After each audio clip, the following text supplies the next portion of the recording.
Essentiel, le rendez-vous culture de RCJ, Sandrine Seban.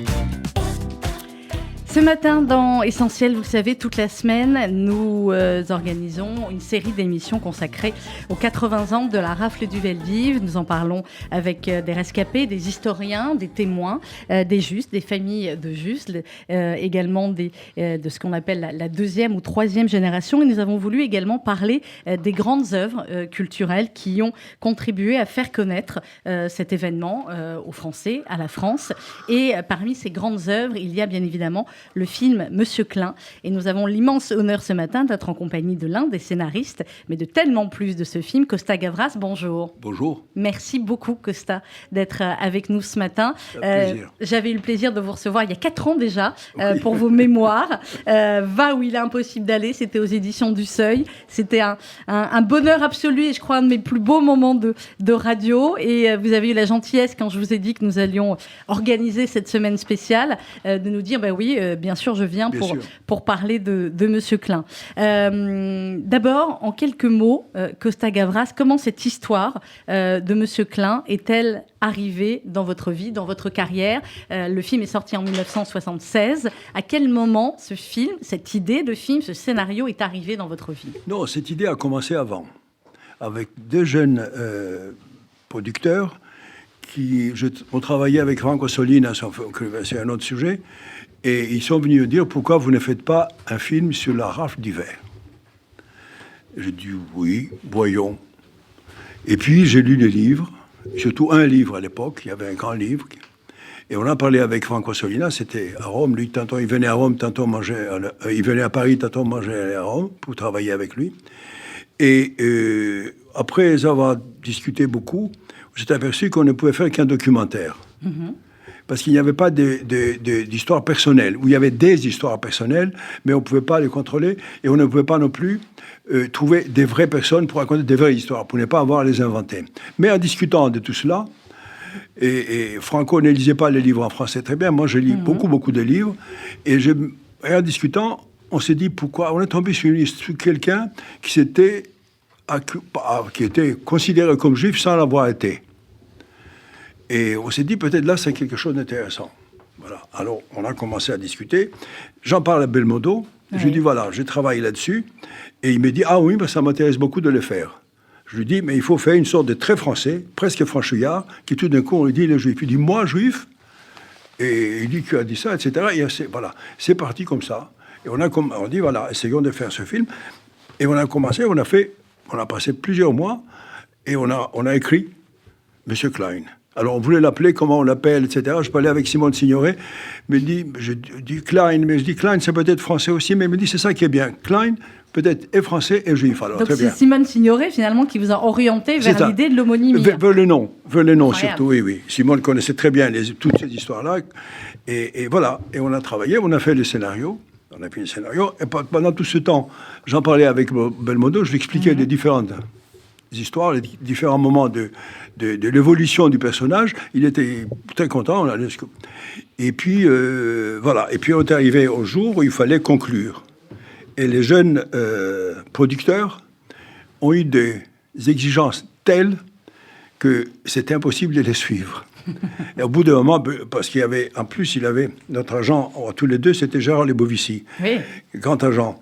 Et il essayait de les convaincre. Il dit, mais on vous donne tout ce que vous voulez. Vous signez à la première page comme producteur, comme éventuellement comme inventeur, enfin, de l'histoire, pas de l'histoire, mais inventeur du projet, comme ça. Puis c'est eux qui avaient commencé le projet d'une autre manière, mais c'était quand même leur projet. C'est grâce à eux. Non, ils avaient insisté. Bon, et c'est arrivé à un moment où Belmondo me dit, mais tu sais, Costa, moi, je ne les fais plus, les films, parce qu'ils demandent de telles concessions partout, moi, je ne vais plus le faire. J'ai dit, si tu ne le fais pas, je ne le fais pas non plus.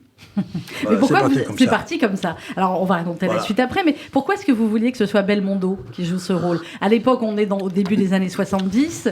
Belmondo, c'est déjà Belmondo, mais pas encore complètement Belmondo. Delon, dont on va parler aussi. Pourquoi vous vouliez que ce soit Belmondo ? Parce que je le connaissais, Jean-Paul, depuis des années. J'avais été metteur en scène, j'avais été assistant avant d'être metteur en scène, et j'avais fait 2 films comme assistant avec Jean-Paul. Et on se connaissait très bien, on avait le même âge, on avait fait voyageant à travers l'Europe pour ces films. On avait fait les 400 coups, si j'ai pu dire. Et on se disait, il faut qu'un jour, on fasse un film ensemble. Et l'idée qui me paraissait la plus originale, parce qu'il n'avait pas fait des films comme ça, il a fait que des films d'action. Je lui dis, est-ce que ça t'amuse de faire cela? D'ailleurs, ça l'amusait de faire un film différent de ce qu'il faisait d'habitude, puisque plus tard, il a fait un film avec Alain René. Voilà, voilà. Après, il a fait d'autres films différents, mais effectivement, ça aurait dû être celui-là. Et voilà, et il était enthousiaste, et moi aussi, donc voilà, on est parti là-dessus, et ça correspondait très bien, parce que c'était vraiment le côté très, très français qui m'intéressait chez Jean-Paul aussi. Et lui aussi. Alors, il m'a dit, il avait même commencé à penser, comment on reconnaît un juif? Je lui ai dit, je ne sais pas. Alors, on avait trouvé un personnage qui définissait ceux qui étaient juifs, ceux qui n'étaient pas juifs. M. Montandon, Georges Montandon, Suisse, qui vivait en France, qui était accepté par les autorités franco-allemandes à l'époque, et qu'il avait un cabinet où il faisait payer très cher pour que les gens venir avoir un certificat de non-juivité. Ou alors de moitié juivité. Enfin, il était tout. C'est un charlatan épouvantable. Mais oui. Et c'est comme ça que ça commence aussi. C'est comme ça que commençait le film aussi. Voilà, c'est ça. J'avais trouvé ces personnages, j'avais trouvé des articles sur lui parce qu'il a été, je crois qu'il a été exécuté. Non, enfin, je ne sais plus. À la fin, il a eu un procès contre lui et puis il était mort. Bon. Bref, je crois qu'il était parti en Suisse, si je me souviens bien. Et c'est comme ça. Et alors, avec Jean-Paul, on discutait de cela. Je lui avais expliqué. Et puis, quand Jean-Paul a dit, je ne le fais pas, voilà. Je dis, vous savez, quand on travaille tellement avec un acteur de si près, et on s'est dit, bon, on abandonne. Et je l'ai abandonné, et c'est là où on a fait section spéciale, aussitôt après. Parce que Perrin, sachant que je ne faisais pas M. Klein, et que j'étais vraiment, depuis un an et demi, plongé dans cette période-là, il m'a dit, est-ce que j'achète le droit de ce livre? Est-ce que tu veux le faire? Voilà. Et du coup, ça a enchaîné sur autre chose. Alors, on va revenir après sur histoire cinématographique. Mais on adore ça. Et vous allez nous raconter finalement comment tout cela s'est fait. Lou Cohen, bonjour. Bonjour. Lou, qui est l'une de nos jeunes journalistes et passionnée de cinéma. En fait, Lou, les films qui parlent de la rafle du Veldiv peuvent se compter sur les doigts d'une main. Il y a eu Les Guichets du Loup en 1974, la rafle. Elle s'appelait Sarah en 2010. Et bien évidemment, Monsieur Klein, dont on parle ce matin, c'était en 1976. Et donc, en fin de compte, c'est les années 70 qui vont marquer un vrai tournant. Exactement, il y a des livres, des documentaires et des films sur le Veldiv qui sortent à ce moment-là. Vous l'avez dit, Les Guichets du Louvre est le premier film français à le faire, mais il n'a pas vraiment marqué les esprits. Donc on redécouvre Vichy avec Monsieur Klein et pour la première fois, on imagine ce qu'a été le Veldiv. Le bruit courait qu'ils veulent nous remettre aux Boches, nous envoyer en Allemagne. Mais ce n'est pas possible. La police française ne ferait jamais ça. Vous ne croyez pas? Écoutez, moi je ne sais rien, je ne peux rien savoir. Je n'ai rien à voir dans tout ça.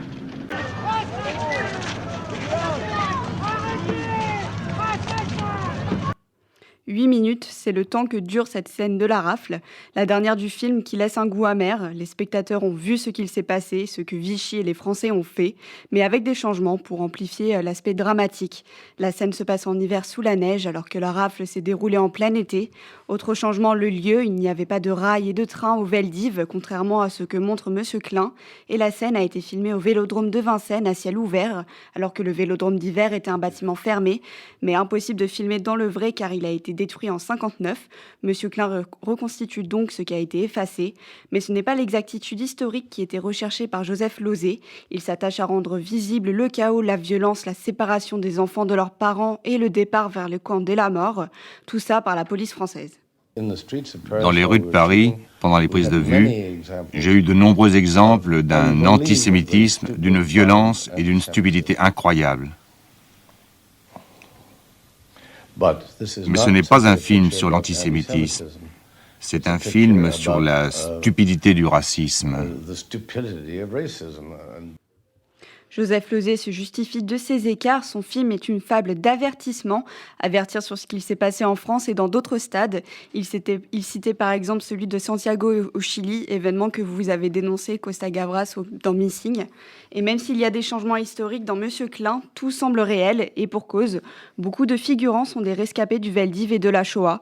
Certains n'ont pas pu participer car c'était trop éprouvant de revivre ce moment, mais d'autres l'ont fait et on revoit le film d'une autre manière en sachant ça. C'est un film qui a évidemment marqué les esprits aussi pour ça, et c'était très important pour Alain Delon, et on va en parler après avec Costa Gavras, de porter ce film. Exactement. Allez-y, Costa. Une petite chose, c'est vrai que Général Pinochet a utilisé le stade, mais il n'y avait pas d'enfants. Oui. Il n'y avait pas de enfin, il y avait des femmes, des jeunes femmes, mais il n'y avait pas d'enfants. Ce qui était l'horreur au Vélodrome d'hiver, c'est qu'il y a des enfants, des familles entières. Et beaucoup d'enfants. Oui. Alain Delon, donc, qui a porté ce film et pour qui c'était extrêmement important. Exactement, et il en a témoigné plusieurs fois. Je me suis battu pour arriver à faire ce film, je me suis battu pour le faire avec Lauzet. Il le disait en 1976, il s'est battu, c'était à la sortie du film. Et en 2003, pour Le Monde, il disait « Je devais le faire ». Et même si Monsieur Klein n'a pas eu le succès espéré à l'époque, il est resté dans les mémoires, et heureusement, parce que sans Monsieur Klein et d'autres films, on ne saurait pas ce qu'il s'est passé. Personnellement, j'ai appris l'histoire de la Shoah, l'histoire du Veldiv grâce au film, et pas à l'école. Donc Monsieur Costa-Gavras, je tenais à vous remercier d'avoir joué un rôle dans mon éducation pour ça. Oui, Alain, c'était parfait, d'ailleurs. Oui. Non, c'était les personnages indiqués aussi pour faire cela. Et il était tellement indiqué que quand il a su que le film ne se faisait pas, je le suis plus tard, il a renseigné sur le droit. Il a acheté les droits. Il a acheté les droits. Un jour, je l'ai rencontré dans la rue, et il me dit, dis donc, j'ai les droits, on fait le film ensemble. Ouais. Je dis, Alain, j'ai passé plus d'1 an avec Jean-Paul à discuter. Et ça serait vraiment pas gentil du tout et pas professionnel, tout d'un coup, de dire, voilà, adieu Jean-Paul, je le fais avec Delon. Surtout que, voilà, alors est-ce qu'à l'époque, on était déjà dans la fameuse amitié, en même temps rivalité, Belmondo-Delon? Il y avait cette rivalité aussi, absolument. Ils s'aimaient beaucoup, mais en même temps, c'était les deux grosses stars françaises, stars en France, stars à l'étranger. Mais oui. Exactement, et chacun se... Voilà. Ce que disait Lou sur l'importance, effectivement, de ce film, Costa-Gavras, sur le fait d'apprendre aux Français ce qui s'était passé. Parce que nous, aujourd'hui, on est 80 ans après la rafle du Veldiv, mais à l'époque où vous l'avez tourné, on était une trentaine d'années après. Quelles étaient les réactions, en fin de compte, autour de vous, dans l'univers du cinéma ou dans le public que vous rencontriez, quand vous avez dit « je vais faire un film sur cette période de l'occupation et sur la rafle du Veldiv ». Est-ce qu'on savait, est-ce qu'on voulait en parler ou pas du tout? Non, vous savez, quand je prépare un sujet, j'en parle pas, parce que le sujet, on travaille dessus, et puis à un moment donné, on peut les abandonner. Oui, parce qu'on n'arrive pas à s'en sortir, donc je préfère de ne pas le faire. Ça, c'est sûr quand je l'ai abandonné. Le scénario était là, certains avaient lu le scénario, et il y avait une grande tristesse, surtout autour de moi à la maison. Parce qu'ils disaient, voilà, on a travaillé longtemps, c'est un beau sujet, c'est un beau film, mais comme je vous l'ai dit, je le répète, c'était impossible de trahir, d'une certaine manière, Jean-Paul Belmondo. Bon. Voilà. Alain Delon vous en a pas voulu pour ça? Non, Alain, comme je disais, il me l'a proposé très très gentiment. Et quand le film a été à Cannes, j'espérais qu'il allait sortir avec un prix. Ouais. Mais je pense qu'en dehors du fait que c'est un film qui parle de cette période-là, il parle d'une manière formidable, c'est aussi un film, un des grands classiques du cinéma français, incontestablement. Voilà. Incontestablement. Même si c'est un metteur en scène américano-anglais. Voilà. Exactement. Alors Joseph Losey, justement, qui a réalisé effectivement et mis en scène. Quand on a écrit un scénario comme ça, Costa-Gavras, et qu'on y participe après, qu'on y a beaucoup travaillé, qu'après on y participe moins. Quand vous l'avez vu pour la première fois à l'écran, Monsieur Klein, est-ce que vous vous êtes dit oui, c'est comme ça qu'il fallait le faire, ou alors vous vous êtes dit bon, je l'aurais fait autrement? C'était quoi votre réaction à ce moment-là? D'abord, on est très triste. Très triste de voir qu'il a fait un bon film. Voilà. Et que le film est invité à Cannes, malheureusement. Vous en avez fait quelques-uns qui n'étaient pas mal non plus, hein? Non, je l'aurais fait sûrement autrement, à ma façon. Il a fait à sa façon, toujours, voilà, c'est ça. Il avait déplacé un tout petit peu, c'est ça que j'avais regretté un peu, l'histoire de Montandon. Moi, je pensais qu'il fallait donner beaucoup plus de poids sous le fait qu'il y avait un spécialiste, parce qu'il y a toujours des spécialistes. Voilà. Ouais. Il avait un tout petit peu avancé. Donc, la scène ne venait pas, à mon avis, mais finalement, il avait raison. Mais c'est vrai qu'au tout début du film, effectivement, cette scène, elle choque tout de suite. Moi, j'ai revu le film ce week-end avec ma fille, qui a 12 ans et demi, qui commence à savoir, effectivement, et heureusement, ce qui s'est passé à cette époque-là. Et c'est vrai que la première scène du film l'a effectivement beaucoup marqué, en mode, c'est comme ça qu'on essayait de savoir qui était juif. C'est ça, voilà. C'est une façon. Moi, je l'aurais mis... Enfin, je pensais le mettre, dans le scénario original, il y est, c'est quand tu arrives au maximum. Oui. Et il a fait toutes les démarches pour dire non, je ne le suis pas. Et il dit, voilà, je vais aller chez Montandon. Voilà, c'est ça. Donc, il y avait une autre façon dramatique de voir la chose. Mais là aussi, ça marche très bien, voilà. Dans le film, alors évidemment, c'est Alain Delon, mais il y a aussi un casting assez incroyable, et Michael Langsdale, Jeanne Moreau, Gérard Jugnot, qui était tout jeune, mais on a l'impression qu'il n'a pas changé, en fait, c'est incroyable, contrairement à d'autres. Joseph Losey, qui est donc un réalisateur anglo-américain, comment il était perçu à l'époque, le fait que ce soit finalement un Américain qui réalise un film sur une histoire extrêmement franco-française? Vous savez, Lauzet vivait en France et en Angleterre depuis des années. Il avait donc fui le macartisme, etc., etc. Il vivait ici, donc il était considéré comme un grand metteur en scène, mais qui était parmi les nôtres. C'est pas la première fois qu'un metteur en scène étranger faisait un film en France et en français. Voilà. C'est vrai que son français n'était pas... Il n'avait pas un très bon français, Lauzet, mais puis il a fait le film très bien. Il était bien entouré, il a fait les films très bien. Il disait il y a un instant, Joseph Lauzet, dans l'extrait qu'on a entendu, ce n'est pas un film sur l'antisémitisme, mais sur la stupidité du racisme. Est-ce que vous êtes d'accord avec ça, vous qui avez fait un nombre incalculable, Costa Gavras, de films sur la stupidité du racisme, sur les totalitarismes, sur ce que peut devenir un homme et faire un autre homme? Non, moi c'est un film sur l'antisémitisme, évidemment. Je suis plus team Costa Gavras. Absolument. Ouais. Absolument, parce que, vous comprenez, vous avez un État qui envahit la France, qui occupe la France, un État français qui, ensemble, tous les deux, acceptent de faire cela, acceptent que cela existe. Parce que les journaux qui existaient, qui ont été publiés, soi-disant pour les Juifs, c'était pour recenser les Juifs et pouvoir les arrêter plus tard, etc., etc. Donc l'État participait directement ou indirectement à cela. D'ailleurs, à la rafle dont vous avez parlé, l'État a participé complètement, la police, ils ont même répété. Ils ont répété les endroits où ils devraient aller, les soirs, les voitures, les bus. Les bus, exactement. Pour les ramasser. Et 2 ou 3 jours après, je crois, ils ont été le faire. Donc c'est comme ça que certains, c'est comme ça que certains ont pu être sauvés, parce qu'ils avaient pu repérer effectivement qu'il y avait... C'est ça, l'État, et notamment Pétain et son groupe. Alors c'est pour ça que récemment, quand on a parlé de Pétain, c'était d'une grande tristesse de voir que 2 Français, et des Français, disons, intellectuellement, de niveau assez élevé, continuer à dire non, Pétain n'y était pour rien. Parce que c'est de la manipulation et autres, vous avez raison, et que malheureusement l'intellectuel élevé ne veut pas dire vérité historique. Et effectivement, à un moment donné, il le dit, et dans le film, il y a une femme qui le dit, mais enfin non, c'est pas possible, la police française ne ferait jamais ça. Ouais. Ah, mais c'était la grande... tout le monde croyait à ça, croyait que Pétain était là pour sauver... D'ailleurs, on le dit encore aujourd'hui, il a sauvé des Juifs. Oui, c'est incroyable. Ouais. C'est ça. Voilà. Donc, cette crédibilité, ou cette justification plutôt, elle existe toujours pour dire que voilà, Pétain n'y était pour rien. Mais et que la police française, la police française, on le sait depuis, il a participé complètement. Oui, avec le chef de police, etc. Et puis, mais c'est vrai qu'on peut comprendre dans l'imaginaire, dans ce que pensaient les Juifs français de l'époque, qui étaient totalement français et qui avaient confiance en leur police. Certains ont été effectivement se faire recenser, même Monsieur Klein, en l'occurrence. Il va dire, écoutez, il y a un problème, c'est pas moi, j'ai reçu le journal Information Juive et c'est pas moi, je sais pas pourquoi je l'ai. Il y avait c'était inimaginable de penser que une telle chose, de telles rafles pouvaient arriver. Ah oui, absolument, surtout en France. Alors, souvent on a dit non, c'était pas les Juifs français, c'était les Juifs étrangers. Ouais. C'est vrai qu'il y a des Juifs étrangers, beaucoup de Juifs étrangers, mais tous y ont passé, n'est-ce pas, si on peut dire. Le père de mon ami Jean-Claude Grimbert, il était Juif étranger, mais il a été pris avec les autres. Lou Cohen, vous avez une question aussi pour Costa ? Justement, on voit que dans le film, il n'y a aucune présence des nazis. On parle que des Français. C'était fait exprès pour se concentrer que sur cette partie de la guerre. Absolument.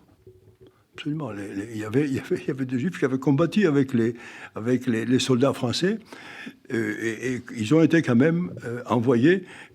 À un moment donné, il semble qu'ils ont essayé, le gouvernement français a très timidement essayé de dire non, pas les grands héros, etc. Mais ils ont très vite... Ils ont très vite abandonné l'idée, oui. Et les héros de la guerre 14-18, pareil, clairement. Pourquoi est-ce que vous avez choisi, en fait, dans le scénario, ce moment-là de la guerre ? Il y a beaucoup d'autres moments de la guerre qu'on aurait pu raconter autrement. Pourquoi ce moment avant la rafle et pour terminer le film, même si vous n'êtes pas le réalisateur du film, mais pour le scénario, d'aller jusqu'à la rafle et de raconter cette rafle ? Non, parce que d'abord, c'était les moments de la crédibilité. On ne croyait pas que ça pouvait être possible. Voilà. Donc, les gens ils pensaient que tout ça, c'était normal. Il y avait un journal. Bon, les Juifs étaient dans la rue, mais il y avait l'étoile jaune. Oui. Mais ils se disaient, voilà, c'est un signe, quoi. Voilà. Je pense que certains devraient le prendre comme une décoration, finalement. Mais, et donc, c'était un moment où il n'était pas le pire moment de la déportation. C'est pour cela.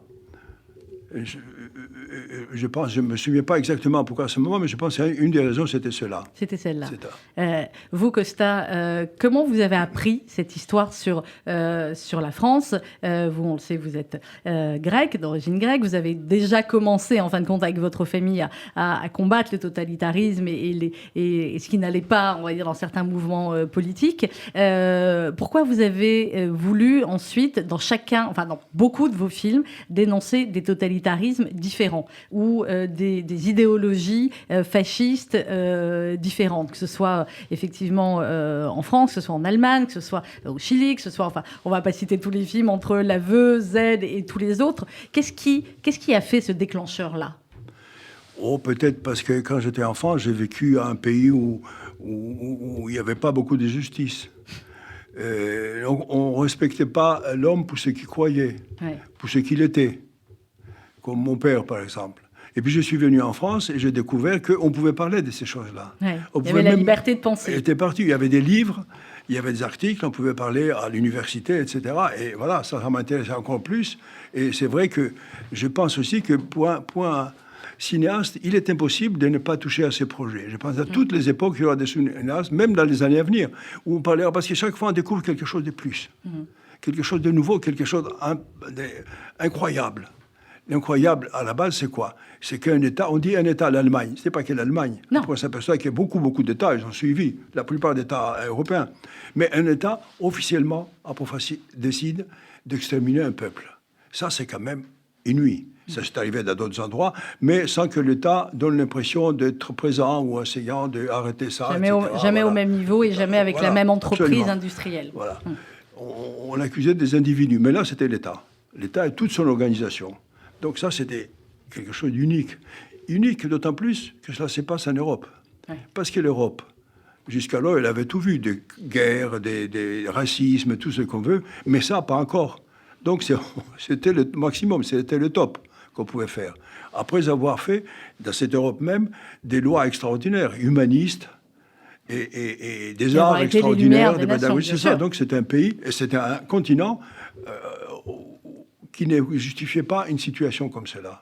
Et j'ouvre une parenthèse, Costa Gavras, qu'on parle de la guerre et du continent européen. Évidemment, avec cette guerre qui fait rage à quelques centaines de kilomètres de nous, en Ukraine, c'est quelque chose, comme beaucoup, que vous ne vous imaginiez pas revoir de votre vivant, de notre vivant en Europe. Et c'est quelque chose qui vous fait peur? Ah oui, ça fait très peur.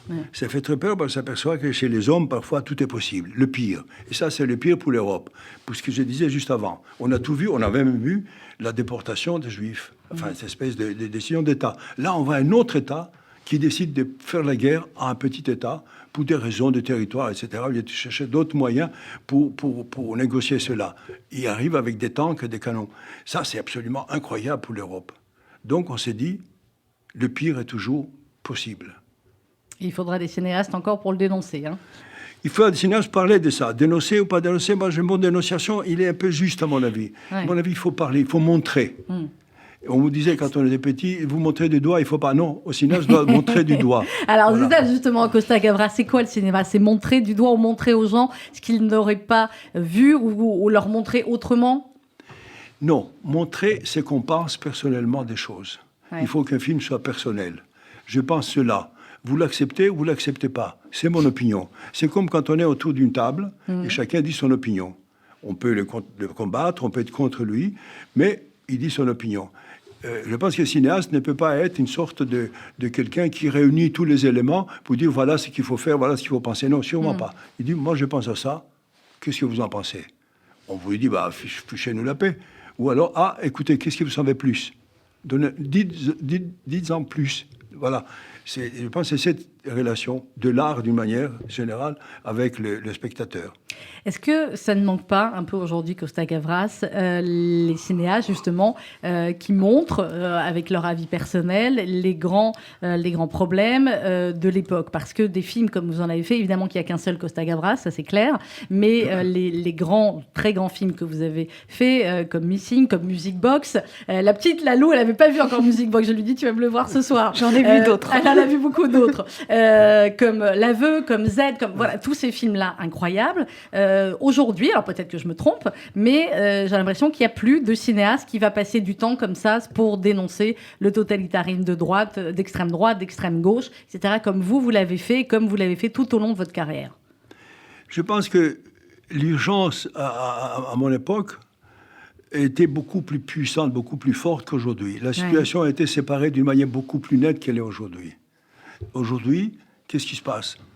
On fait entrer au Parlement français des antisémites. Oui. 89 députés. Oui. On s'est dit comment c'est possible, après tout ce qu'on sait. Voilà. Donc, il y a une sorte de mélange d'idées, d'acceptation des choses, etc. Mais je pense que les cinéastes parlent quand même beaucoup de notre société. Il ne faut pas dire qu'on parle d'autres problèmes de notre société, d'une autre manière, personnelle, de nouveau. Pas tous, mais beaucoup. On a l'impression quand même que, j'ai envie de dire, c'est peut-être plus les documentaires aujourd'hui qui vont parler des grandes guerres, etc. Et que on va retourner sur certains aspects, peut-être précédemment, ou de manière un peu plus romanesque, etc. Mais vos films, la manière dont ils dénonçaient, la manière dont, quand on a vu vos films pour la première fois, on se prend tout, boum, un uppercut, un coup de poing, et à la fin du film, je pense à L'Aveu ou à Z ou à d'autres, voilà, on ressortait d'un de vos films, chaque fois qu'on les voit la première fois, et même après, avec un vrai uppercut, Costa Gavras, et avec une vraie réflexion, et comme on ressort finalement de certains livres de Camus, de Kafka, pour Monsieur Klein, ou d'autres. Vous comprenez ce que je veux dire? Je ne sais pas, je n'ai pas d'idée là-dessus, je ne peux pas dire accuser qui que ce soit, dire pourquoi vous ne faites pas de film comme ça. Parce qu'il n'y a qu'un Costa Gavras. C'est qui ressent. Non, bien sûr, moi j'ai eu ce sentiment. Mon principe, si vous voulez, mon guide d'une certaine manière, c'est de résister. De résister face à ce qu'on n'aime pas, qu'on n'accepte pas. Voilà. Et j'ai choisi... D'ailleurs, je n'ai pas fait beaucoup de films, j'ai fait une vingtaine de films. Ouais. J'ai des collègues qui ont fait 40 ou même plus. Oui, mais donc, oui. Mais non, mais enfin bon, c'est aussi un fait. Mais aujourd'hui, la société a profondément changé, profondément. D'ailleurs, on entre en ce moment dans une autre période qui va être encore plus différente. Et je ne sais pas où on va. On va parler de la guerre, et puis il y a d'autres éléments. Mais il y a la liberté du choix. Et on ne peut pas non plus dire, faites ceci ou faites cela. Ils font ce qu'ils ont envie de faire. Et ça, je crois beaucoup à cette liberté. Oui, c'est le moteur aussi, c'est le fil conducteur aussi de vos films. Je disais les combats, résister contre les différents totalitarismes. Mais finalement, derrière tout ça, il y a effectivement l'amour absolu de la liberté. La liberté, oui. Sans doute, la liberté est essentielle dans notre vie. Ouais. La liberté, mais jusqu'à un certain point. Tant que ça ne touche pas la liberté de l'autre. Ouais. Voilà. D'habitude, je pose toujours en première question à mes invités. Cette émission s'appelle Essentiel. Et je demande toujours à mon invité, d'habitude en première question, qu'est-ce qui est essentiel pour lui dans la vie? Vous m'auriez répondu quoi? Alors, vous me répondez la liberté, vous me répondez le cinéma, vous me répondez quoi? La liberté au cinéma. C'est incroyable, Lou Cohen. Vous avez une question encore sur M. Klein? Moi, je me demandais, pour le Veldiv, comment vous avez imaginé toute la scène? Parce qu'il y a peu de photos, ça, la police française s'en est assurée. Il y a très peu de témoignages de ceux qui ont survécu. Donc, comment vous avez pu tout imaginer pour cette scène, en fait? Nous, on a pensé à ça, je vous dis. On a passé plus de 6 mois, 8 mois à discuter pour la liberté, pour la rafle, pour essayer de mettre comment on peut la faire. Et on s'est aperçu qu'il y était des fragments de la société, des petits morceaux de société. Il fallait faire une sorte de patchwork de plusieurs familles, ce qu'a fait d'ailleurs plus tard Roselyne Bosch, d'une certaine manière. Vous avez vu le film, qui était un gros succès par-dessus le marché. Mais c'est à ça qu'on a pensé. C'est ça qui nous a d'ailleurs fait dire non, on ne peut pas le faire. On ne peut pas le faire parce que ça n'est plus un film. Parce que moi, je crois aussi qu'un film, c'est aussi un spectacle. Bien sûr. Le cinéma, c'est un spectacle. On voit un spectacle, on ne va pas pour écouter une sorte de discours de X ou Y. Ce n'est pas un discours académique non plus. C'est un spectacle. Et dans ce spectacle, il faut qu'on produise, il faut qu'on tente d'avoir des émotions. Et c'est avec des émotions que le spectateur doit partir. Et avec ces émotions, il fait ce qu'il veut. Il en discute, ça le touche, il essaye d'en apprendre plus, etc., etc. Voilà. c'est ce spectacle au cinéma. Alors, on sait que les derniers chiffres du cinéma depuis le Covid sont pas terribles. Hein. Les gens, malheureusement, ne retournent pas autant au cinéma qu'avant. Alors, certains disent c'est l'offre qui séduit plus, et d'autres disent les gens ont pris des mauvaises habitudes pendant le Covid de regarder trop de films à la télé ou trop de séries, etc. Comment est-ce qu'à votre avis, on peut redonner envie aux gens de retourner au cinéma, parce que rien ne vaut une salle de cinéma? Non, je vous disais tout à l'heure que nous avons un changement profond de la société avec les numériques, déjà, depuis longtemps. Avec le Covid, a renforcé cette idée-là de changement. Et c'est vrai que les gens sont habitués de voir des films, beaucoup de films, autant de films qu'ils veulent, à la maison. Bon, ça. Et moi, je dis qu'il faut voir les films en salle, parce que c'est là où on a une vraie relation avec l'œuvre. Mais ces changements-là, j'espère qu'avec le temps, les gens reviendront au cinéma. Parce que c'est là où le meilleur endroit et la meilleure façon de regarder un film et de goûter un film profondément. Et de partager. Absolument. De partager aussi avec d'autres, parce que il y a plusieurs éléments. C'est-à-dire qu'on choisit d'aller au cinéma. On va au cinéma. Il y a d'autres personnes. Donc, vous voyez, socialement, c'est un événement. Ce soir, on est avec la pantoufle, avec le patoufle, avec le café, voilà. On voit des drames terribles. Mais oui, on voit la rafle. Ouais. Alors, qu'est-ce qu'on y pense? Tandis que dans le cinéma, il y a le silence. Quand il y a des choses, il y a un silence total. Donc, on communique avec le silence. On se dit, voilà, il y a 60 personnes ou 400 personnes qui sont avec moi, qui pensent comme moi. Voilà, c'est aussi ça, le cinéma. On parle ce matin avec vous, Costa Gavras, de Monsieur Klein. Le film, à sa sortie, n'a pas eu le succès qu'il méritait. Mais aujourd'hui, vous l'avez dit, c'est l'un des classiques du cinéma français. Pourquoi est-ce qu'à votre avis, à sa sortie, il n'a pas eu le succès escompté? Et je crois qu'Alain Delon, d'ailleurs, on était très déçus. Je ne sais pas si Alain était déçu, mais Alain, je pense qu'il devrait être très content aussi, parce qu'il a fait un grand film. Il a fait quelques autres, mais celui-là, c'était parmi les plus grands, quand même, incontestablement.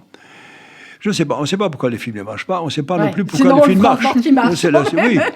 On est d'accord. Oui. On est d'accord. On va écouter Alain Delon, justement, parler du film, et on continue à en parler avec Costa Gavras. C'est Klein. C'est Klein. Robert Klein. Robert Klein, vous avez dit. Vous êtes bien Monsieur Klein? Je ne suis pas votre Monsieur Klein. Insaisissable Monsieur Klein. Monsieur Klein. Bonne chance à vous, Monsieur Klein. Ça, c'était la bande-annonce, Costa Gavras. Sur ce Monsieur Klein, effectivement, il y a cette atmosphère que Joseph Losey a mis et que vous avez écrite dans le scénario. C'est une atmosphère extrêmement mystérieuse, effectivement, au début. Au fur et à mesure, ça ressemble à du Kafka. Il y a eu beaucoup de critiques qui l'ont dit. Une atmosphère particulière comme ça. Le but était aussi qu'on ne comprenne pas tout de suite et qu'on ne voit pas qui était l'autre Monsieur Klein. C'est ça. C'est-à-dire que l'atmosphère, là, voilà, c'était le choix de Losey. C'est le choix il a eu raison, parce que ça fait un très beau film. Oui. Mais l'autre choix peut être aussi cette période qui devenait peu à peu pesante. Oui, mais c'est ça, au fur et à mesure du film. Voilà. L'idée aussi, que je sais pas dans le film, mais l'idée que c'était des gens qui regardaient, mais pourquoi ils portent une étoile jaune et pas moi? Je peux porter les enfants, surtout. On avait une toute petite scène. Pourquoi je voulais porter une? Et les parents disaient non. Donc c'était pour sentir avec des petits détails comme ça la lourdeur de la situation et que beaucoup de personnes ne voulaient pas affronter, ne voulaient pas savoir. Est-ce que si aujourd'hui, Costa Gavras, vous deviez faire un film autour de ce scénario de Monsieur Klein, avec tout ce qu'on a vu comme autre film sur la Shoah, avec tout ce qu'on a appris également, vous feriez le même genre de film, le même genre de scénario ou pas? Non, on ferait autre chose, parce qu'on connaît beaucoup de choses depuis, énormément de choses. Donc il y a à chaque fois de nouvelles choses qu'on découvre de ce régime épouvantable, et c'est là c'est dans cette voie-là qu'il faut aller, à mon avis. Il faut comme un chirurgien, l'ouvrir complètement, ce corps épouvantable, pour voir qu'est-ce qu'il y avait dedans, et surtout essayer d'ouvrir aussi l'esprit, la tête.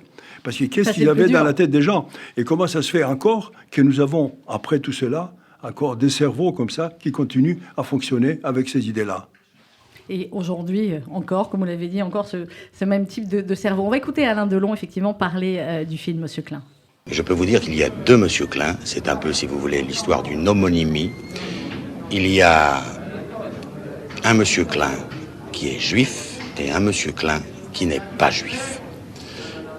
Le monsieur Klein qui est juif essaie de faire endosser sa personnalité, son identité à l'autre monsieur Klein.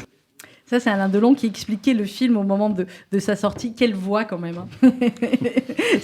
Et quel physique aussi. Et quel... Ah bah, écoutez, à qui vous le dites toujours, toujours aujourd'hui. Costa Gavras, on vous avait reçu il y a 4 ans pour cette biographie que j'ai gardée parce que vous m'avez fait une dédicace fabuleuse et parce que aussi il y a tellement de belles choses dedans. Va où il est impossible d'aller, c'était paru aux éditions du Seuil. Qu'est-ce qui vous a donné envie finalement de faire du cinéma? À quel moment le petit Costa, en Grèce ou ailleurs, quand il arrive à Paris, s'est dit c'est ce que j'ai envie de faire? Ou à quel moment vous avez vu un film qui a fait que vous vous êtes dit je veux faire la même chose ou je veux faire ça?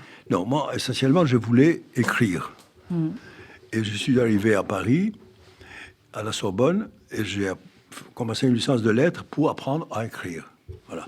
Et puis, j'ai découvert un jour qu'il y avait la Cinémathèque française, rue d'Ilm, à côté de la Sorbonne. Et j'ai découvert qu'avec le cinéma, on pouvait faire des œuvres, des grandes œuvres, comme il y avait au théâtre classique. Voilà.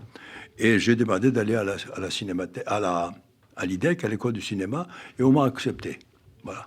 Et c'était écrire, toujours, raconter des histoires, avec des images cette fois-ci. Et autrement. Au lieu de raconter uniquement avec des paroles, ce que j'ai essayé de faire dans ce livre. Oui, et j'ai vu combien c'est difficile, oui. Mais après, c'était facile aussi, parce que je racontais des choses que je connaissais. Ah bah vous racontiez... Que je n'avais pas inventé, oui. Non, c'était votre vie, et c'est vraiment un sacré livre. Je crois que vous parliez des films que vous avez vus et de la manière dont ça vous a inspiré. Je crois qu'il y a Les Rapaces, c'est ça qui a été un des films qui vous a donné le plus envie. Le premier film, c'était Les Rapaces. Ouais. J'ai découvert à la Cinémathèque française 3 heures de film, Les Rapaces, par moment avec des sous-titres, par moment sans sous-titres. C'était un classique comme au théâtre, on a des grands classiques, avec une fin pas du tout agréable, une fin négative, mais c'était une histoire humaine formidable. Et je me suis dit, voilà, là, il y a un autre cinéma. J'avais l'habitude en Grèce de voir des films de cow-boys, des films d'action, etc., comme on en voit toujours. Bon, je pensais que le cinéma n'était que ça. C'était que entertainment, comme on disait. Non, c'était entertainment, c'est aussi... réflexion. C'est en France où j'ai appris que le cinéma, c'est le entertainment, c'est le spectacle, mais en même temps, c'est aussi la réflexion, comme au théâtre, que ce soit classique, au grand théâtre. C'est ce que vous avez voulu faire dans la majeure partie de vos films. Je vais vous poser, Costa Gavras, une question totalement impossible à laquelle moi-même je serais incapable de répondre. Dans toute votre filmographie, s'il y avait un film dont vous diriez c'est celui-là que je souhaiterais qu'il y ait le maximum de personnes qui l'ont vu ou qui puissent continuer à en parler ou qu'on puisse continuer à voir, ce serait lequel et pourquoi? Non, je ne sais pas. Hein. Je pense que... Ah oui, je sais, c'est impossible. Je ne les vois pas, c'est impossible, vous avez raison, c'est impossible. Non, parce que les films, je les considère, c'est comme des enfants. Oui, d'accord. On les aime tous autant. Parfois, mais vous les aimez différemment. Différemment, bien sûr, selon le caractère. Et puis maintenant, j'ai des petits-enfants. Oui. Aujourd'hui, j'ai appris que mon petit-enfant Elias, il a eu son bac, et avec 19 en philosophie. Alors, c'est formidable. Mazel tov, comme on dit chez nous. Alors, ces enfants, on les aime d'une autre manière que celui qui n'a pas le 19. Voilà. Oui, vous l'aimez aussi, celui pareil. qui a eu... Le film, c'est pareil. 19 en philo? Oui. Allez, bah dites-moi, c'est une sacrée tranche dans la famille. Oui. Il y en a qui veulent faire du cinéma dans la famille Costa Gavras?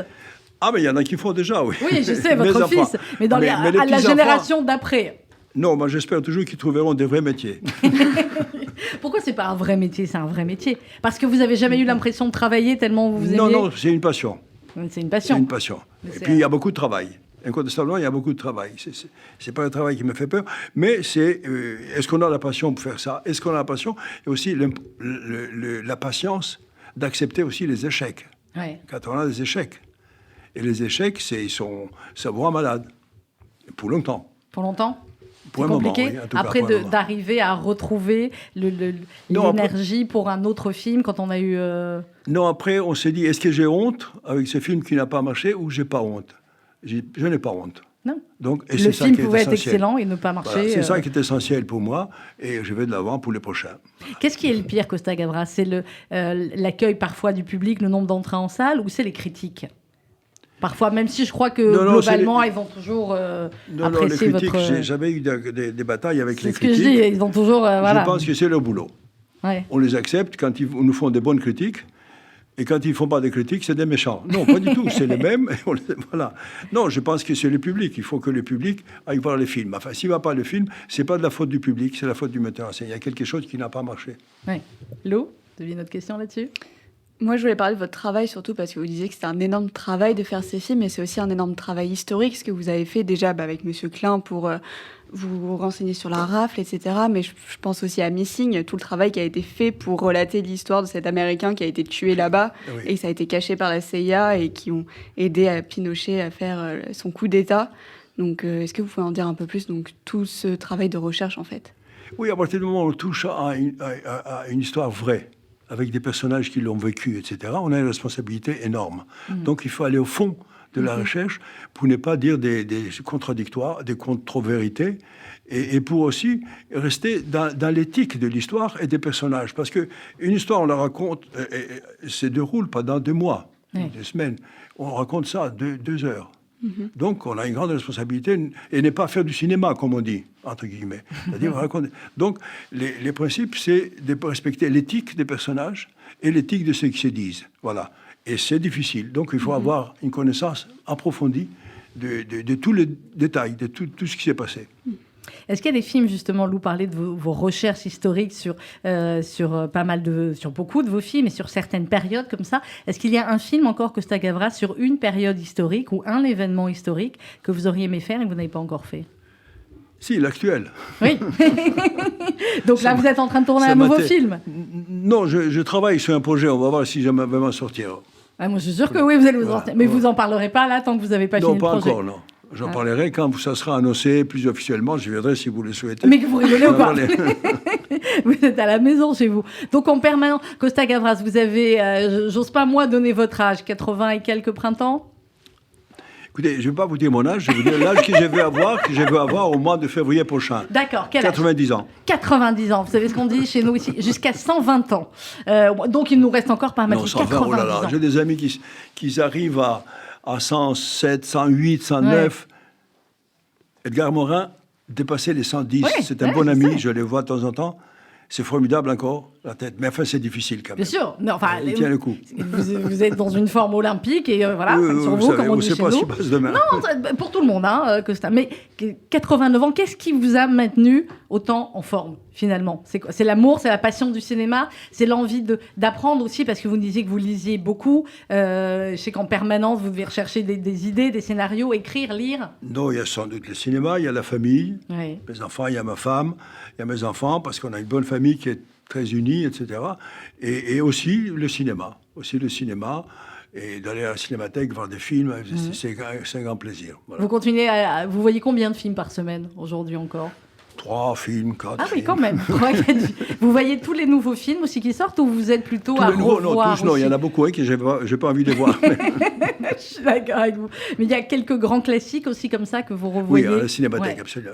C'est formidable. Il y a des films étonnants. D'ailleurs, je fais un peu de la publicité. Allez-y. Tous les cinémas ont tombé des 30% des recettes. À la cinémathèque, 14% seulement. Ouais. Parce qu'on passe des grands classiques et des gens viennent aux grands classiques. Mais c'est peut-être aussi un raisonnement. Je vais vous dire, quand on voit l'offre aussi au cinéma, je ne dis pas que j'ai pas envie d'aller voir des nouveaux films, mais voilà, effectivement, à la cinémathèque, quand ils repassent de grands films à vous ou d'autres, c'est vrai qu'on a envie aussi de les découvrir ou de les faire redécouvrir ou de les revoir faire découvrir. Pour les plus jeunes, comme vous, par exemple, c'est vous découvrir un cinéma qu'on ne soupçonnait même pas. Et le découvrir sur les grands écrans. Exactement. C'est autre chose. C'est le bonheur de la Cinémathèque. Voilà. Donc vous avez été heureux quand vous avez été président de la Cinémathèque ?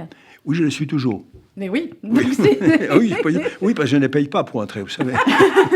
Qui oserait vous faire payer ? Mais c'est vrai, vous l'avez été à 2 périodes différentes, en fait. Président de la Cinémathèque, de 82 à 87, et depuis 2007, en fait. Oui, parce que Serge Toubiana, précisément... Mais oui, notre ami Serge Toubiana. Serge m'a dit, est-ce que vous voulez revenir ? Mais oui. J'ai consulté autour de moi, je l'appelais, je dis, oui, je viens. Je viens pour quelque temps. Il y était. On a fait une équipe formidable. Enfin, il a fait tout le travail. Moi, j'étais... Et malheureusement, à un moment donné, il a décidé de partir. Je l'ai beaucoup regretté, il faut dire. Écoutez, je peux rien dire de plus, mais il me semble que Serge Toubiana, on devrait l'entendre beaucoup parler cinéma à la rentrée sur RCJ. Sûrement. Mais voilà, on aura l'occasion C'est un grand bonhomme. C'est un grand bonhomme, comme vous. Merci beaucoup, Costa Gavras, d'être venu ce matin nous parler de Monsieur Klein. Évidemment, on va vous conseiller à tous de le voir, de le revoir. On peut le montrer effectivement aux enfants à partir de 12-13 ans, en parlant un petit peu avant, clairement. En préparant un tout petit peu. Et en préparant un tout petit peu, notamment effectivement sur la scène de la fin qui ne reflète que ce qui s'est passé ce 16 et 17 juillet 42. On a dit également qu'en fait, sur cette scène finale, il y a certaines personnes, on avait fait un casting avec plusieurs milliers de personnes, de juifs qui devaient venir tourner. Certains avaient été à la rafle. Il y a eu, c'est ce que disait Joseph Losey, il dit que la responsable du casting, elle avait perdu de nombreux membres de sa famille dans les camps, qu'il s'était adressé à l'organisation juive pour la rafle du Veldiv, qui avait fourni à l'époque plusieurs milliers de figurants, et que le premier jour de tournage, un certain nombre des personnes les plus âgées avaient dû renoncer parce que c'était trop proche et qu'elles avaient connu, qu'elles étaient trop émues pour continuer. Elles avaient été dire à Joseph Losey, nous ne voulons pas être payés, nous vous rendons nos étoiles jaunes parce que nous ne pouvons pas supporter cela. Ça ne m'étonne pas du tout. C'est ça aussi qui est incroyable dans le cinéma et dans cette scène finale qui était absolument bouleversante. Costa Gavras, merci beaucoup. On va vous souhaiter un bel été. Donc vous revenez pour le nouveau projet ? Quand vous voulez. Dès qu'il est fini, même que plus que quand vous voulez. Je crois que vous habitez pas très loin, vous êtes dans notre quartier, pas très loin, non, très globalement. Pied, donc oui. voilà, donc vous venez dans cette maison qui est la vôtre quand vous voulez. Et on sait ici, RCJ, la radio du FSJ, ce qu'on doit à des hommes comme vous pour parler de la liberté, parler de ce qu'a été cette époque terrible sur l'antisémitisme et parler d'ailleurs de tous les autres totalitarismes à travers le monde. Merci beaucoup, Costa Gavras. Merci à vous. Merci Lou. Dans quelques instants, vous retrouvez RCJ Midi. Évidemment, on continue cette semaine spéciale sur RCJ consacrée aux 80 ans de la rafle du Veldiv.